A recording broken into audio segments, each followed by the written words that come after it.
জিহুদা, যীশুখ্রিস্টের প্রিয় দাস এবং যাকবের ভাই, যাদের পিতা ঈশ্বর ভালোবাসেন ও যীশুখ্রিস্টের জন্য রেখেছেন, তাদের জন্য এই চিঠি লিখছি। দয়া, শান্তি ও ভালোবাসা প্রচুর রূপে তোমাদের উপর আসুক। প্রিয় বন্ধুরা, আমাদের সাধারণ পরিত্রাণের বিষয়ে তোমাদেরকে কিছু লিখতে আমি আগ্রহী ছিলাম। পবিত্র লোকদের কাছে একবারে দৃঢ়ভাবে সমর্পিত বিশ্বাসের জন্য প্রাণপণে চেষ্টা করো, সেই উৎসাহ তোমাদেরকে দেওয়ার জন্য আমার রচনার প্রয়োজন।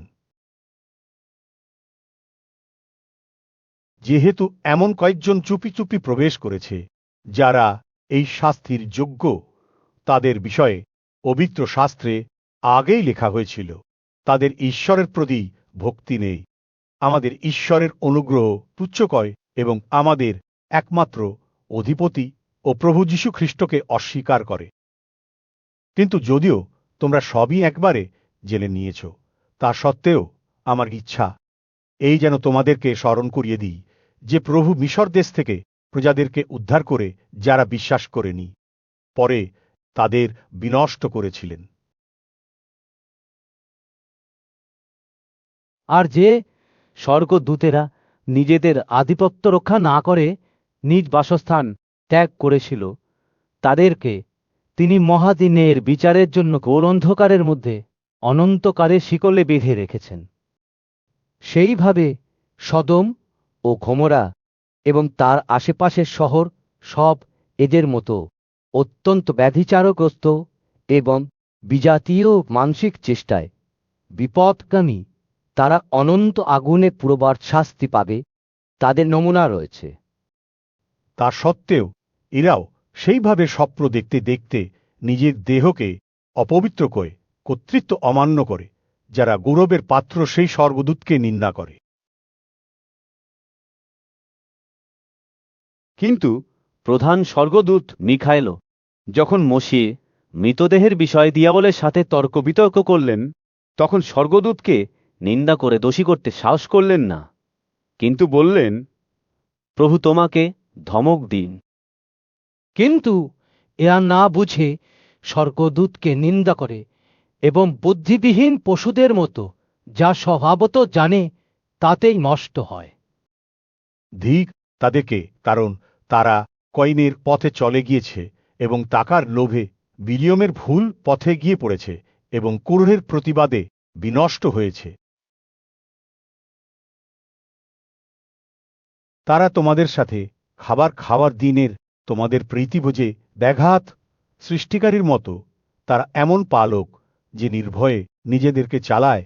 তারা বাতাসে ভাসমান নির্জল মেঘ, হেমন্তকালের ফলহীন 2 বার মৃত ও নির্মূল রাস। তারা নিজ লজ্জারূপ ফেনা বের করার মতো প্রচণ্ড সামুদ্রিক তরঙ্গের মতো ভ্রমণকারী, তারা যাদের জন্য অনন্তকালের ঘোরতর অন্ধকার অপেক্ষা করছে। আর আদম পর্যন্ত 7 পুরুষ যে হনক, তিনিও এই লোকদের উদ্দেশ্যে এই ভাববাণী বলেছিলেন, দেখো, প্রভু নিজের 10,000 পবিত্র দূতদের সাথে আসলেন যেন সবার বিচার করেন। আর ভক্তিহীন সবাই নিজেদের যে সব ভক্তিবিরুদ্ধ কাজের মাধ্যমে ভক্তিহীনতা দেখিয়েছে এবং ভক্তিহীন পাপীরা তার বিরুদ্ধে যে সব কঠোর কথা বলেছে, তার জন্য তাদেরকে যেন ভর্ৎসনা করেন। এরা বর্ষাকারী নিজের নিজের ভাগ্যকে দোষ দেয় ও খারাপ কামনা বাসনার অনুগামী, আর তাদের মুখ মহাগর্বের কথা বলে এবং তারা লাভের জন্য মানুষদের পক্ষপাত করে। কিন্তু প্রিয় বন্ধুরা, এর আগে আমাদের প্রভু যীশু খ্রিস্টের প্রেরিতরা যেসব কথা বলেছেন, তোমরা সেসব মনে করো। তারা তো তোমাদেরকে বলতেন, শেষ দিনের উপহাসকারীরা উপস্থিত হবে, তারা নিজের নিজের ভক্তিবিরুদ্ধ অভিলাষ অনুসারে চলবে। ওরা দলভেদকারী, প্রাণিক, আত্মাবিহীন।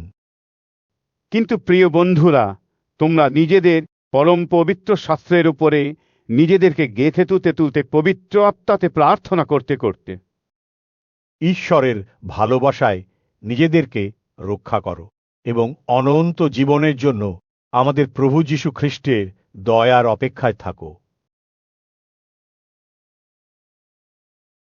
আর কিছু লোকের প্রতি যারা কোনো শিক্ষায় বিশ্বাস করা উচিত সে বিষয়ে সন্দেহ করে, তাদের প্রতি দয়া করো। আগুন থেকে এনে নিয়ে রক্ষা করো। আর কিছু লোকের প্রতি সভে দয়া কর, দেহের মাধ্যমে অলঙ্কিত জামা কাপড় ঘৃণা করো। আর যিনি তোমাদেরকে পোস্ট খাওয়া থেকে রক্ষা করতে এবং নিজের মহিমার উপস্থিতির সামনে নির্দোষ অবস্থায় আনন্দে উপস্থিত থাকতে পারেন,